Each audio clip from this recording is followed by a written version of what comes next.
Sumainyo ang Panginoon. At sumaiyo rin. Ang mabuting balita ng Panginoon ayon kay San Lucas. Papuri sa iyo, Panginoon.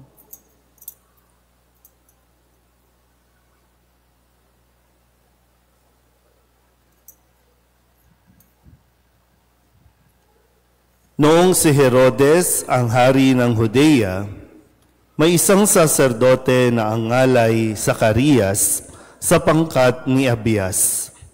At mula rin sa lipi ni Aaron ang kanyang asawang si Elizabeth. Kapwa sila kalugod-lugod sa paningin ng Diyos. Namumuhay ng ayon sa mga utos at tuntuning mula sa Panginoon. Wala silang anak sapagkat baog si Elizabeth at sila'y matanda na. Ang pangkat ni Zacarias ang nanunungkulan noon at siya'y naglilingkod sa harapan ng Diyos bilang saserdote. Nang sila'y magsapalaran ayon sa kaugalian ng mga saserdote, siya ang nahirang na maghandog ng kamanyang. Kaya't pumasok siya sa templo ng Panginoon sa oras ng pagsusunog ng kamanyang. Samantalang nagkakatipon sa labas ang mga tao at nananalangin, walang ano-ano napakita sa kanya ang isang anghel ng Panginoon, nakatayo sa gawing kanan ng dambanang sunugan ng kamanyang. Nagulat si Zacarias at sinidlan ng matinding takot nang makita ang anghel. Ngunit sinabi nito sa kanya, "Huwag kang matakot, Zacarias. Dininig ng Diyos ang panalangin mo. Kayo ni Elizabeth ay magkakaanak ng isang lalaki at Juan ang ipangangalan mo sa kanya. Ikaw ay matutuwa at magiging maligaya at marami ang magagalak sa kanyang pagsilang, sapagkat siya'y magiging dakila sa paningin ng Panginoon. Hindi siya iinom ng alak o anumang inuming nakalalasing. Sa sinapupunan pa lamang ng kanyang ina, mapupuspos na siya ng Espiritu Santo. Marami sa mga anak ng lalaki ang panunumbalikin niya sa kanilang Panginoong Diyos. Mauuna siya sa Panginoon taglay ang espiritu at kapangyarihan ni Elias upang pagkasunduin ang mga ama at ang mga anak at panumbalikin sa daan ng matuwid ang mga suwail. Sa gayon, ipaghahanda niya ng isang bayan ang Panginoon. Sinabi ni Zacarias sa anghel, "Paano po matitiyak na mangyayari ito? Sapagkat ako'y napakatanda na at gayon din ang aking asawa." Sumagot ang anghel, "Ako si Gabriel na naglilingkod sa harapan ng Diyos. Sinugo ako upang ihatid sa iyo ang mabuting balitang sinabi ko na sa iyo. At ngayon, mabibingi ka't hindi makapagsasalita hanggang sa araw na maganap ang mga bagay na ito, sapagkat hindi ka naniwala sa mga sinabi ko, na matutupad pagdating ng takdang panahon." Samantala, naghihintay naman kay Zacarias ang mga tao. Nagtaka sila kung bakit nagtagal siya ng gayon sa loob ng templo. Paglabas niya ay hindi na siya makapagsalita. Mga senyas na lamang ang ginagamit niya. Kaya natanto nila na nakakita siya ng pangitain at siya'y nanatiling pipi. Nang matapos ang panahon ng kanyang paglilingkod, ay umuwi na siya. Hindi nga nagtagal at naglihi si Elizabeth, at hindi ito umalis ng bahay sa loob ng 5 buwan. "Ngayoy, nilingap ako ng Panginoon," wika ni Elizabeth. "Ginawa niya ito upang alisin ang aking kadustaan sa harapan ng mga tao." Ang mabuting balita ng Panginoon. Pinupuri ka namin, Panginoong Hesukristo.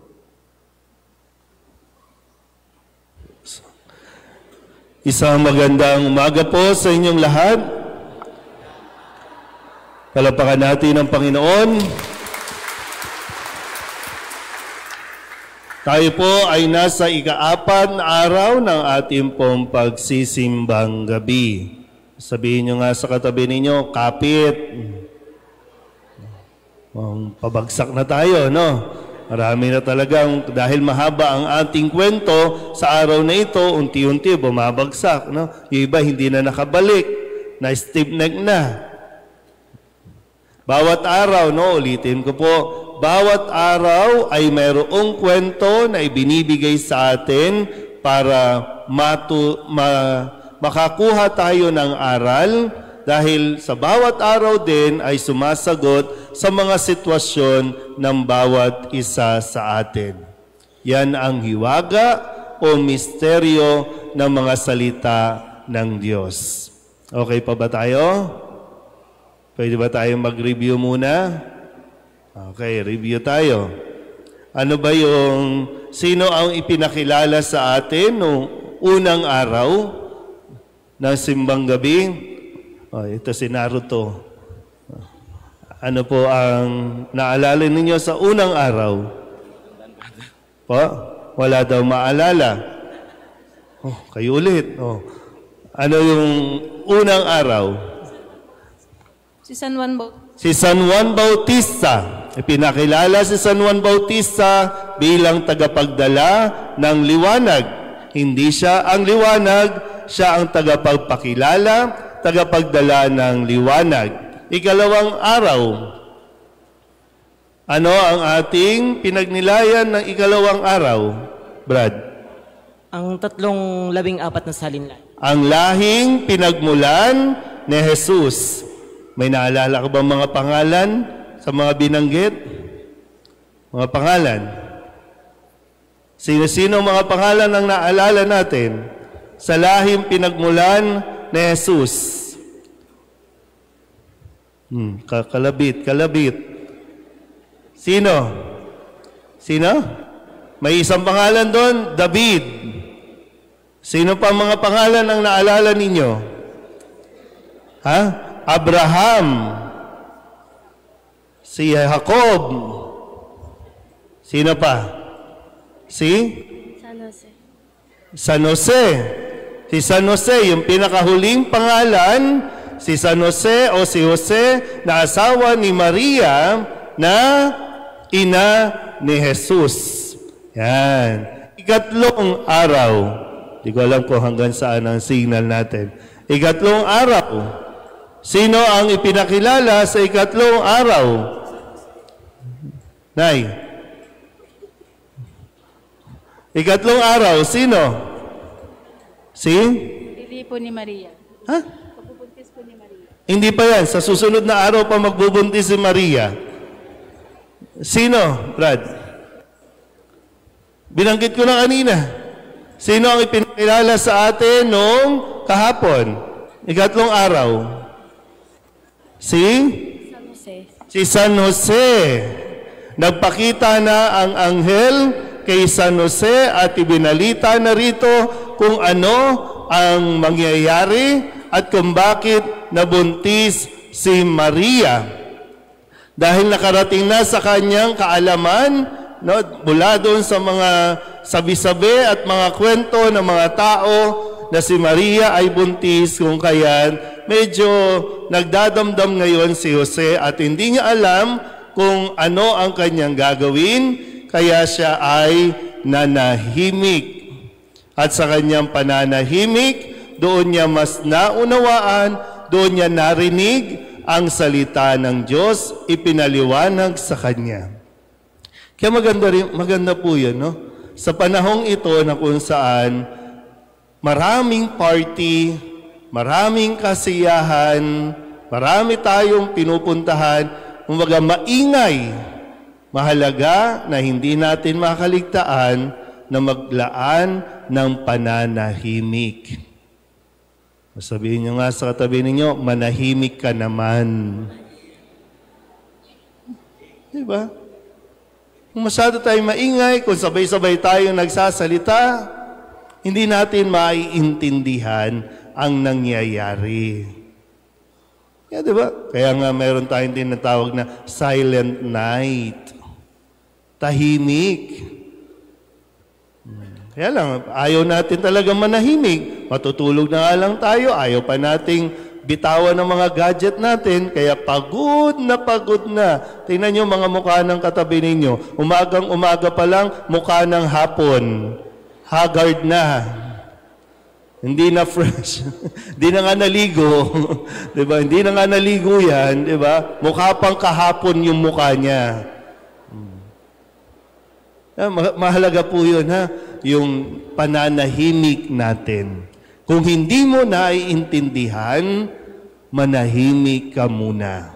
Ipanatag mo yung iyong kalooban hanggang sa talagang tuluyan na maging kalmado na ang iyong damdamin. Mahirap yung pabugso-bugso tayo eh.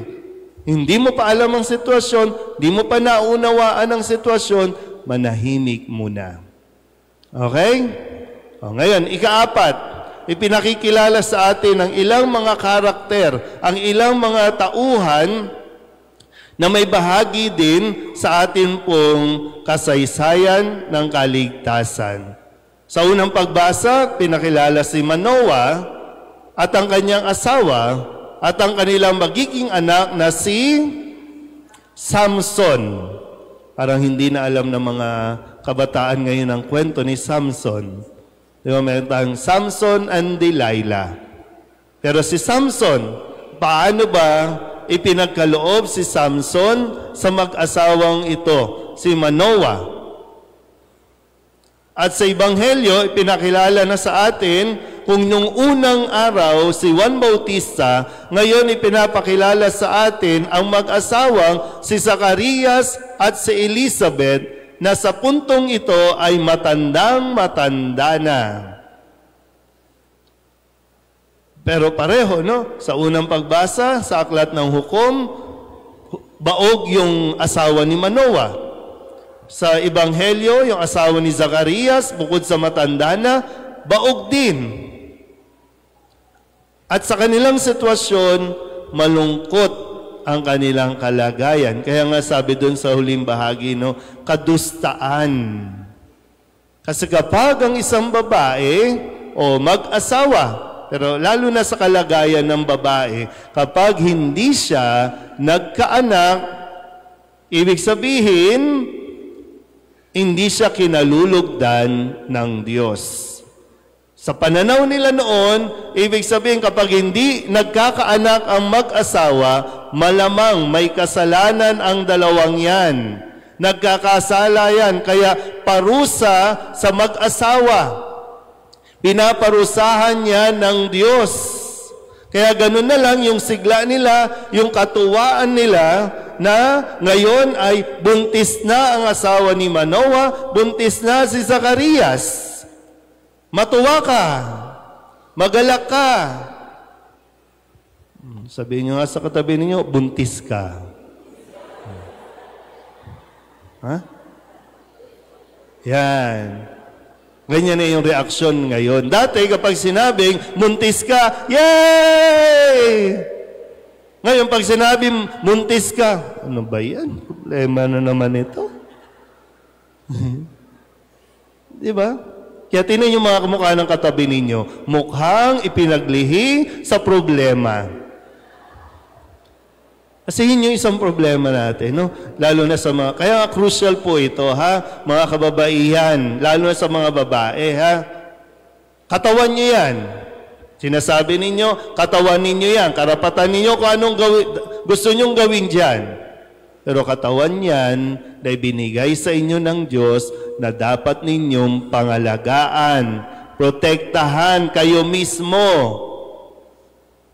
Dahil balang araw, diyan sa sinapupunan ninyo, sa mismong katawan ninyo, mabubuo ang panibagong buhay. At ang bawat buhay ay biyaya ng Diyos, regalo ng Diyos. Kaya, anong sabi doon sa asawa ni Manoah? No? Simula ngayon, ha? Hindi ka na iinom ng anumang nakalalasing o ng mga bawal na pagkain. Biro mo, doon pa lang mayroon ng payo sa paano magbuntis sa mga babae.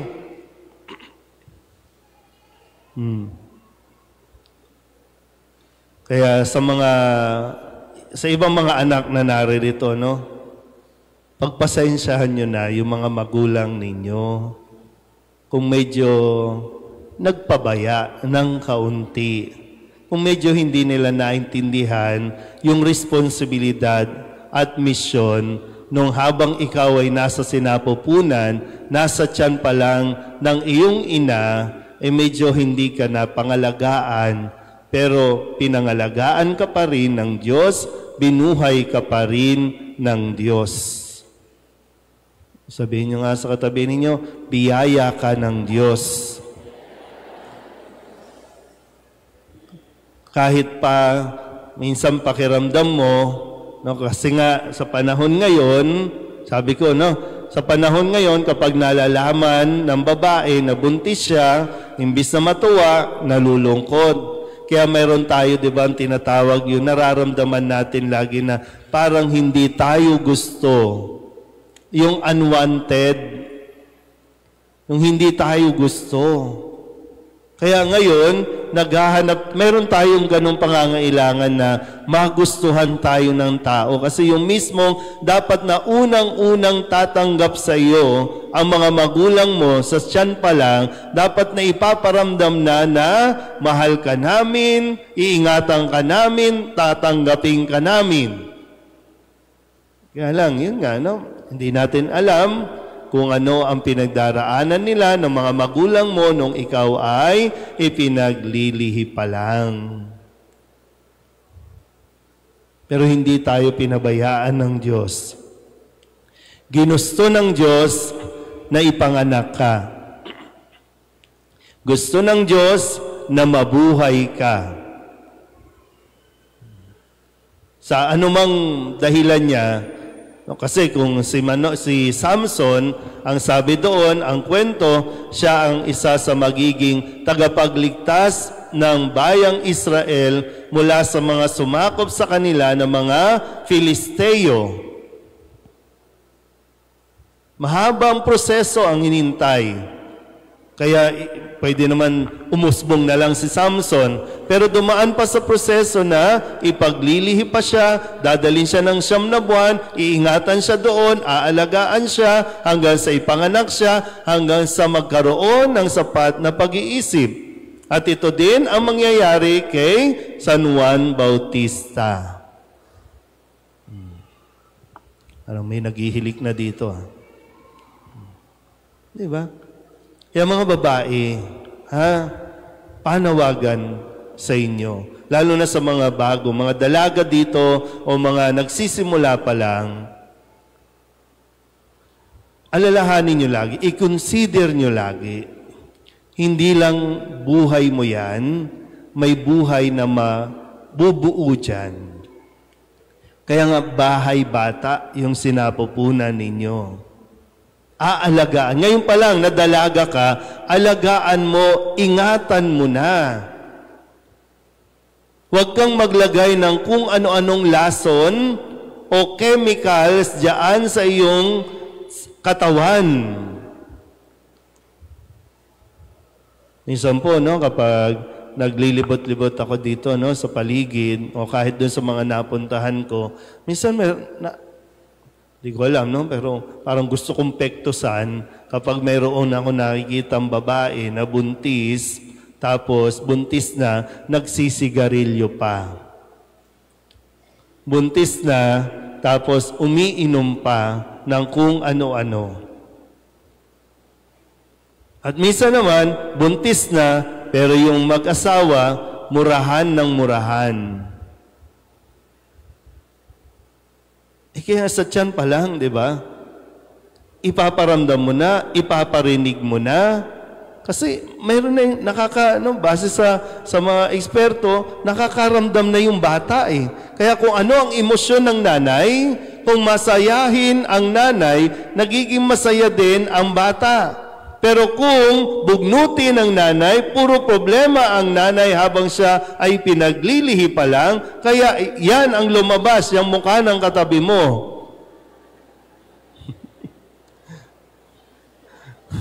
O ngayon, alam nyo na. O ngayon, alam mo, ay, naku, alam ko na. O maintindihan mo na. Pero ang pinakauna na dapat nating maintindihan, ngayon, matatanda na tayo, malalaki na tayo, tayo ay biyaya ng Diyos. Hindi ka ipinanganak, Hindi ka inilabas sa mundong ito para makipagrayot ka dyan sa wanluna o gagalangin.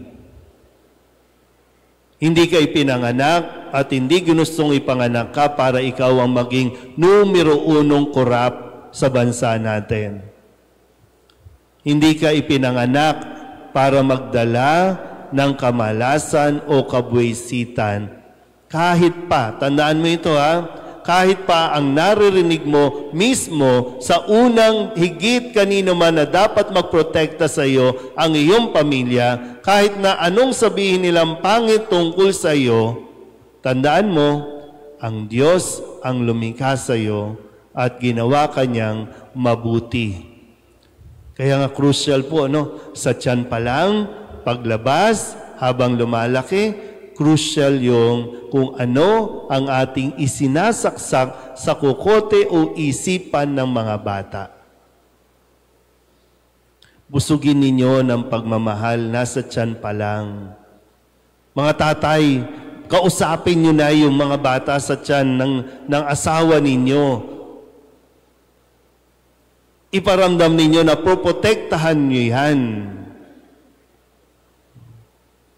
Pag kayo narinig ko, na nasisan pa lang, sira ulo ka.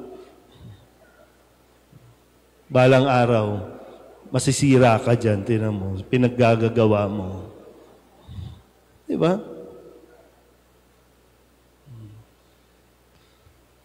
Sabihin nyo nga ulit sa katabi ninyo, biyaya ka ng Diyos. Sa mga kabataan,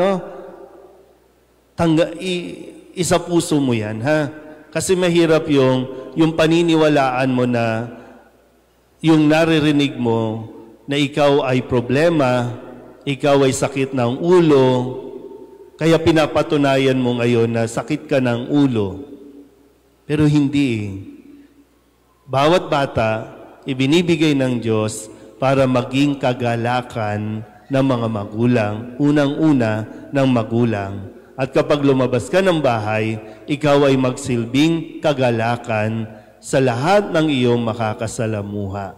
Yun ang panghawakan mo.